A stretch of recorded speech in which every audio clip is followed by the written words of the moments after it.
So మొత్తంగా ప్రీతికి సంబంధించిన ప్రోమోను మనం చూసాము. 5 రోజులు కూడా ఆమె ట్రీట్మెంట్ అనేది చర్చనీయాంశంగా మారింది. ఒకవైపు వరంగల్ ఎంజీఎం హాస్పిటల్ నుంచి తీసుకొచ్చిన తర్వాత అసలు ఏం జరిగింది, నేమ్స్ వైద్యులు ఎందుకు సస్పెన్షన్ మెయింటైన్ చేశారు, 5 రోజుల నుంచి కూడా ట్రీట్మెంట్ ఇస్తున్నాము అని చెప్పి వెంటిలేటర్ పై కనకు చికిత్స అందించడం జరిగింది. నిన్న రాత్రి సమయంలో 9:10 ప్రీతి మరణించినట్టుగా అఫీషియల్గా కూడా అనౌన్స్ చేశారు. సో దీనికి సంబంధించి ఈరోజు డిబేట్ పాయింట్గా తీసుకోవడం జరిగింది. మనతో పాటుగా డిబేట్లో పాల్గొన్నారు బీఆర్ఎస్ సైదాబాద్ డివిజన్ అధ్యక్షులు శ్రీనివాస్ రెడ్డి, అదేవిధంగా కాంగ్రెస్ సీనియర్ నేత ఆంజనేయులు, అదేవిధంగా వైఎస్ఆర్టీపీ పార్టీ నుంచి నాగరాజు గారు స్టూడెంట్ వింగ్ నుంచి పాల్గొన్నారు. నమస్తే అండి, వెల్కమ్ టు అమా న్యూస్.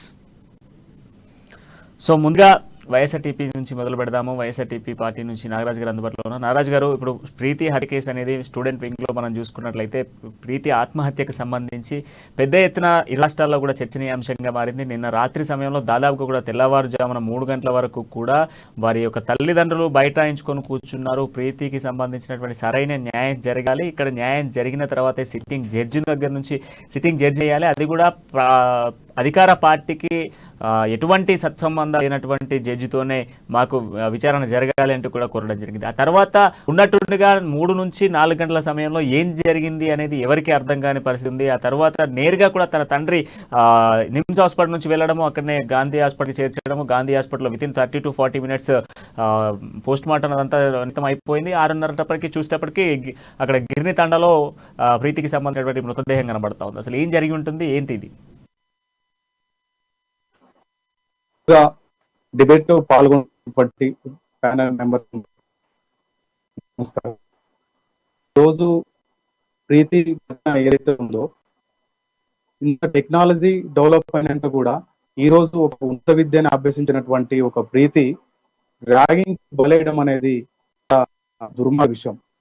ఈ రోజు ఎంతో టెక్నాలజీ డెవలప్ అయింది. ఈ రోజు ఇప్పటికి కూడా ర్యాగింగ్ భూతాలు అనేది ఈ విద్యార్థుల్ని ఈ రోజు పట్టి పీడించడం అనేది దీనికి ప్రభుత్వ వైఫల్యాలుగా మనం చూసవచ్చు. మేము నిన్న నిమ్స్ హాస్పిటల్లో ప్రీతి యొక్క పేరెంట్స్ ని కలిసి మాట్లాడడం జరిగింది. వాళ్ళ యొక్క ఆవేదన అనేది ప్రీతి యొక్క పేరెంట్స్ ఆవేదన ఉంది. తను అంత పిరికి ఇది కాదని చెప్పేసి వాళ్ళ అమ్మగారు చెప్పడం జరిగింది. ప్రీతి అప్పటికే చనిపోయే కంటే ఇది ఇంజక్షన్ వేసుకుందన్నారు. ఇంజక్షన్ వేసుకునే కంటే ముందు తను 2 ఆపరేషన్లు చేసింది. వాళ్ళ అమ్మతో మాట్లాడింది. అమ్మ 2 గంటలకు ఇప్పుడే 2 ఆపరేషన్లు అయిపోయినాయి, ఇప్పుడు రెస్ట్ తీసుకోవాలి అని చెప్పేసి వాళ్ళ అమ్మగారితో కూడా మాట్లాడడం జరిగింది.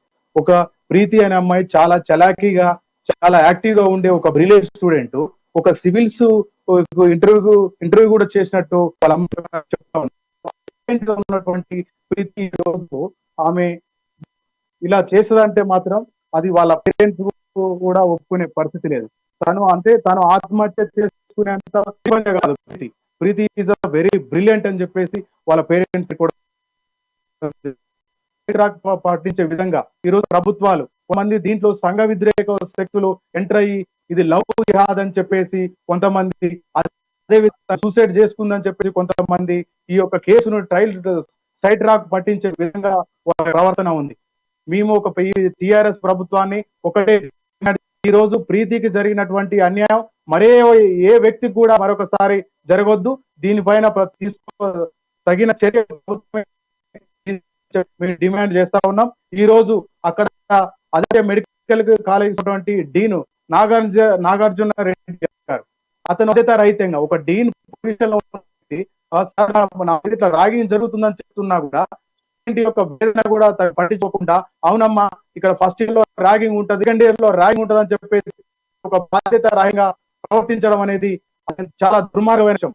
ఈ రోజు ఆ నాగార్జున రెడ్డి గారిని కూడా సస్పెండ్ చేయాలి. ప్రిన్సిపాల్ కూడా గతంలో ప్రీతి కంప్లైంట్ చేయడం జరిగింది. సార్ నేను గురవుతున్నాను, నన్ను ఒకసారి మీరు మాట్లాడే ప్రీతి మందలించి పంపించినటువంటి పరిస్థితి మనకు తెలుస్తా ఉంది.